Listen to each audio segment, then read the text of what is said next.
नमस्कार, आप देख रहे हैं SPN 9 न्यूज़ और मैं हूं आपके साथ मनीष कुमार सैनी। बिहार में 4 विधानसभा सीटों पर उपचुनाव की तैयारियां तेज हो चली हैं और ऐसे में इन 4 विधानसभा सीटों पर होने वाले उपचुनाव से पहले सभी राजनीतिक पार्टियों के प्रत्याशी मैदान में ताल ठोकने की पूरी तैयारियां करते हुए नजर आ रहे हैं। देखा जाए तो जनसुराज का जिस तरह से 2 अक्टूबर को पार्टी में गठन होता हुआ नजर आया, प्रशांत किशोर साफ तौर पर यह ऐलान करते हुए नजर आए और ऐसे में उसके बाद अब चुनावी मैदान में जनसुराज उतरती हुई नजर आ रही है।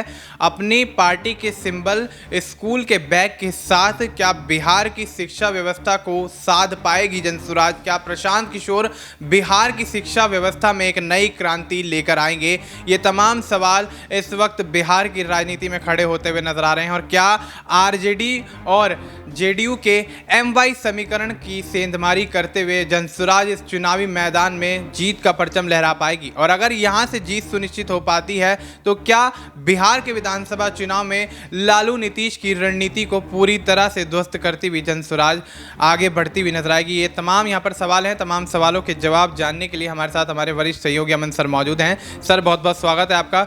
सर, किस तरह से देखते हैं प्रशांत किशोर जो एक तरह से राजनीतिक सलाहकार के तौर पर अपनी भूमिका अदा करते हुए नजर आए हैं, तमाम राजनीतिक पार्टियां उनके कहीं ना कहीं बातों को ध्यान में रखते हुए अपनी पार्टी के चुनावी मुद्दों को या यूं कहें चुनावी जो भी एजेंडे होते हैं उनको तैयार करती हैं, तो क्या लगता है क्या दूसरी पार्टियों के चुनावी एजेंडे तैयार करवाने वाले प्रशांत किशोर अपनी पार्टी के चुनावी एजेंडे के साथ बिहार की राजनीति में जनता को साधने के प्रयास में सफल हो पाएंगे? देखिए, बिल्कुल प्रशांत किशोर ने अभी नई नई पार्टी स्टैब्लिश की है। उससे पहले बिहार को पूरा उन्होंने घूमा है, जाना है, समझा है, लोगों से बात की है, लोगों की समस्याओं को जाना है, नज़रिए को जाना है। उसके बाद कहीं जाकर उन्होंने पार्टी का इस्टेब्लिशमेंट किया है, अपनी पार्टी का गठन किया है। लेकिन अब यहाँ से चुनौती उनकी शुरू हो जाती है, क्योंकि लोगों से मिलना, लोगों को जानना, समझना एक बात है, लेकिन पार्टी के तौर पर अपने आप को आगे बढ़ाना दूसरी बात है। हालांकि प्रशांत किशोर ने जिस तरह से कहा है कि लगभग 10 राज्यों में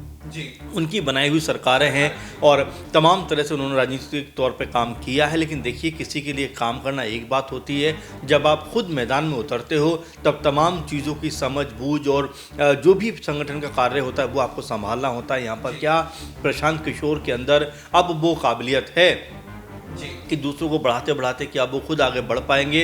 और जिस तरह के दावे वो कर रहे हैं कि भाई हम शिक्षा को बेहतर करेंगे, स्वास्थ्य को बेहतर करेंगे, सड़कें बेहतर करेंगे, रोज़गार के अवसर यहाँ पर पैदा कराएंगे और एजुकेशन को खासकर वो लगातार तवज्जो दे रहे हैं कि बेहतर एजुकेशन के लिए वो तमाम चीज़ों को करते हुए नजर आएंगे। वो ये तक कहते हैं कि जो शराबबंदी हटाकर जो रेवेन्यू वहाँ से जनरेट होगा उसको वो इन सब कार्यों पर लगाते हुए नजर आएंगे। तो देखिए, ये सब कह सकते हैं बातों को करना, इन सब चीज़ों को सामने रखना बड़ा आसान होता है, बहुत ही कह सकते हैं कि आप रख सकते हो। क्योंकि अगर मोदी सरकार को आप देखें 2014 में किस किस तरह गारंटी लेकर आए थे कि बहुत हुई महंगाई की मार, अब की बार मोदी सरकार, और इन 10 सालों में आप देखें तो जो सिलेंडर 400 का मिलता था वो आज 1000 के आसपास है, जो पेट्रोल 70-72 मिलता था 100 के पार है, तमाम चीज़ों पर महंगाई है। तो देखिए, मैं यही कह रहा हूँ कि कहना बहुत आसान होता है, लेकिन जब आप पद पर बैठते हो तब आपको चीज़ें समझ में आती हैं। तो ऐसे में प्रशांत किशोर भूमिका बनाने का प्रयास कर रहे हैं, लेकिन क्या वास्तव में अगर जनता उनको मौका देती है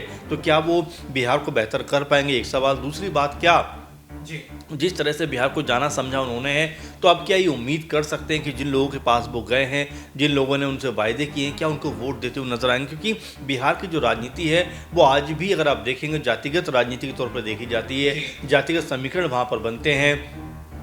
कोई जो है ओबीसी की राजनीति करता है, कोई SC ST की राजनीति करता है, तो कोई MY समीकरण के साथ आगे जाता है। तो ये तमाम जो पहलू हैं ये राजनीति के हैं। ऐसे में क्या प्रशांत किशोर इसमें फिट हो पाएंगे? क्या प्रशांत किशोर अपनी जगह यहाँ पर बना पाएंगे? 3-4 सीटों के उपचुनाव है, इसमें काफ़ी हद तक स्पष्ट भी हो जाएगा कि क्या वाकई में प्रशांत किशोर को लेकर लोगों का नज़रिया जो है वो पॉजिटिव है, बेहतर है? क्या लोग उनको बिहार में सत्ता में देखना चाहते हैं? ये तमाम सारे प्रश्न हैं जो अब निकल कर सामने आएंगे। क्योंकि अभी 3-4 सीटों के ऊपर चुनाव है, इसके बाद आप देखेंगे कि पूरा कह सकते हैं विधानसभा चुनाव होगा राज्य का। उस वक्त क्या वाकई में प्रशांत किशोर के पक्ष में हवा बहती हुई नजर आएगी? क्या प्रशांत किशोर जो अभी भी दावे कर रहे हैं कि पूर्ण बहुमत की सरकार उनकी 2025 के चुनाव में आने वाली है, क्या वो होता हुआ नजर आएगा? तो ये तमाम सारे सवाल हैं जो सामने आकर खड़े हो रहे हैं। और ऐसे में प्रशांत किशोर जिस तरह की बातें कर रहे हैं, क्या वो बातें वाकई में धरातल पर उतर सकती हैं? क्या बिहार को जो अब ये भी क्या कहा जाता रहा है कि बीमारू राज्य है, क्या उसको बीमारों से बेहतर बना सकते हैं, स्वस्थ राज्य बना सकते हैं, एक विकसित राज्य की श्रेणी में लाकर खड़ा कर सकते हैं? तो ये ऐसी चीज़ें हैं जो अभी सुनने में अच्छी लग रही हैं, लेकिन क्या वास्तव में कोई बड़ा प्लान प्रशांत किशोर के पास है?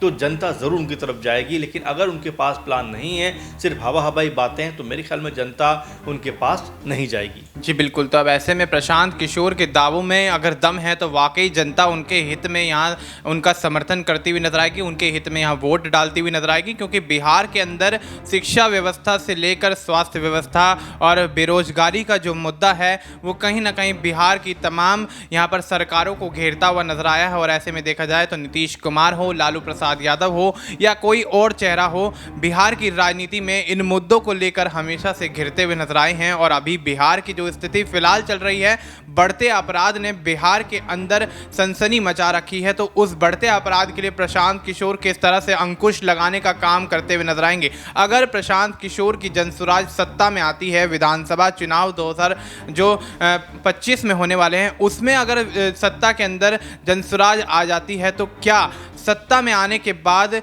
लालू यादव और नीतीश कुमार के द्वारा किए गए कार्यों को बेहतर करने में प्रशांत किशोर एक प्रबल यहां पर नेता बनते हुए नजर आएंगे? क्या प्रशांत किशोर की पार्टी बिहार की राजनीति में तमाम बड़े फेरबदल करके बिहार की व्यवस्था को सुधारने का काम करती हुई नजर आएगी? अगला सवाल इसी से जुड़ा हुआ लेते हैं। यहां पर सर ये देखा जा रहा है जिस तरह से प्रशांत किशोर को एक रणनीतिक सलाहकार के तौर पर अब तक हमने देखा है, तो अगर बिहार की राजनीति में विधानसभा चुनाव जो कि 2025 में होने, उसमें अगर जनसुराज बड़ी जीत हासिल करती है या बहुमत से सरकार बना लेती है, तो क्या लगता है, क्या वाकई जिस तरह से तमाम राजनीतिक पार्टियों पर यहाँ शिकंजा कसने की बात प्रशांत किशोर कहते हुए नजर आ रहे हैं, लालू, नीतीश, तेजस्वी सबको यहाँ पर घेरते हुए नजर आ रहे हैं तमाम मुद्दों को लेकर, तो क्या लगता है बिहार के अंदर बढ़ते अपराध पर किस तरह से अंकुश लगा पाएंगे प्रशांत किशोर? देखिए, वही मैं कह रहा हूँ कि अभी बातें करना बहुत आसान होता है कि हम आएंगे तो ये बदलाव हो जाएगा, हम आएंगे तो ऐसा हो जाएगा, वैसा हो जाएगा, लेकिन जब आप पद पर बैठेंगे तब समस्या का आपको अंदाज़ा होगा।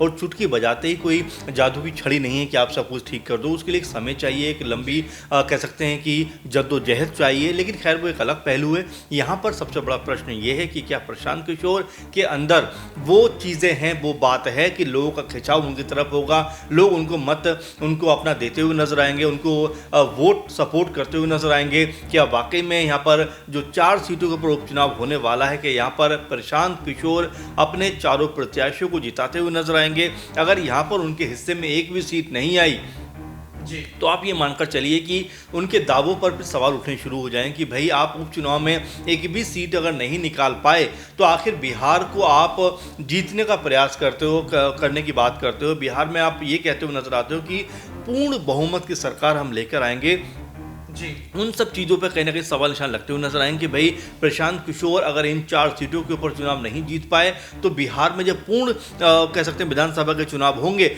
उस वक्त कैसे वो साध पाएंगे, उस वक्त कैसे वो जनता को कम्युनिकेट कर पाएंगे? ये बड़े प्रश्न निकल के सामने आ जाएंगे और यहाँ पर प्रशांत किशोर के लिए जवाब देना मुश्किल हो जाएगा। इसलिए ये जो 4 सीटें हैं, इसके ऊपर वो क्या परफॉर्मेंस करते हैं, क्या वोट उनका पर्सन रहता है, किस तरह से लोग उनके पक्ष में आकर खड़े होते हैं। क्योंकि मैं पहले भी आपसे कह रहा हूँ कि देखिए, अभी बोलना बहुत आसान है, हर एक पे कमेंट करना बहुत आसान है, हर एक को कटघरे में खड़ा करना बहुत आसान है, लेकिन जब आप चुनाव में जाएंगे तो क्या जनता आपके हक में खड़ी हो रही है? क्या जनता आपको वोट और सपोर्ट दोनों कर रही है? क्या जनता आपको जिताना चाहती है, सत्ता में लाना चाहती है? ये इन उपचुनाव से काफ़ी हद तक मनीष साबित भी हो जाएगा और टेस्ट भी हो जाएगा कि प्रशांत किशोर क्या वाकई में बिहार की राजनीति में कोई बड़ा इम्पैक्ट करने वाले हैं, या जिस तरह से हम कहते भी हैं, सुनते भी हैं कि जो गरजते हैं वो बरसते नहीं हैं। तो क्या जो उनकी गर्जना है ये उसकी उतनी चमक दमक दिखाई नहीं पड़े? क्योंकि देखिए, बिहार में बिल्कुल इसमें कोई दो राय नहीं है कि यहाँ पर जातिगत राजनीति समीकरण अलग होते हैं, अलग अलग समुदायों की राजनीति की जाती है, एम कॉम्बिनेशन बनाए जाते हैं, तमाम तरह की बातें होती हैं। इन सब के बीच क्या शिक्षा, स्वास्थ्य और सड़क के रोजगार के मुद्दे पर क्या जनता प्रशांत किशोर पर भरोसा करती हुई नजर आएगी? ये इन उपचुनाव में स्पष्ट होता हुआ दिखाई पड़ जाएगा। और साथ में प्रशांत किशोर की कितनी अहमियत लोगों के बीच बनी है वो भी नजर आई, क्योंकि अगर यहाँ पे एक भी सीट प्रशांत किशोर के हक में नहीं आई तो आप ये मानकर चले कि जो विपक्षी लोग हैं वो यहाँ पर प्रशांत किशोर की हंसी और उनको मजाक में उड़ाते हुए नजर आए कि भाई माहौल तो बहुत बनाया लेकिन उनका माहौल से कोई उनके लिए फायदा नहीं हुआ, एक भी सीट उनके हिस्से में नहीं आई। तो यहाँ प्रशांत किशोर का जो कद है अभी बनने से पहले कहीं ना कहीं घटता हुआ नजर आएगा। इसलिए प्रशांत किशोर की कोशिश ये होगी, क्योंकि उनको स्कूल का बैग भी चुनाव चिन्ह के तौर पर मिल गया है, तो यहाँ पर उनके लिए स्थिति ये होगी कि किस तरह से लोगों को साधा जाए। इन उपचुनाव में अगर एक भी सीट जीत लेते हैं तो कहीं ना कहीं एक माहौल उनके पक्ष में बनता हुआ नजर आएगा। जी बिल्कुल। तो ऐसे में बिहार के अंदर 4 विधानसभा सीटों पर होने वाले उपचुनाव में अगर प्रशांत किशोर एक भी सीट पर जीत हासिल करने में कामयाब होते हुए नजर आते हैं तो बिहार में होने वाले विधानसभा चुनाव के लिए उनका सफर काफी ज्यादा आसान होता हुआ नजर आएगा। और ऐसे में तमाम राजनीतिक पार्टियों को एक बड़ा चैलेंज यहां कहीं ना कहीं जनसुराज के माध्यम से प्रशांत किशोर देते हुए नजर आएंगे। और ऐसे में किस तरह से एमवाई समीकरण को फेल करते हुए प्रशांत किशोर बिहार की राजनीति में नजर आएंगे, ये भी देखना दिलचस्प होगा। फिलहाल आपको इस मुद्दे पर क्या कुछ लगता है, आप अपनी राय हमें कमेंट करके बता सकते हैं। बाकी देश और दुनिया से जुड़ी तमाम जानकारी के लिए आप देखते रहिए SPN9 न्यूज़।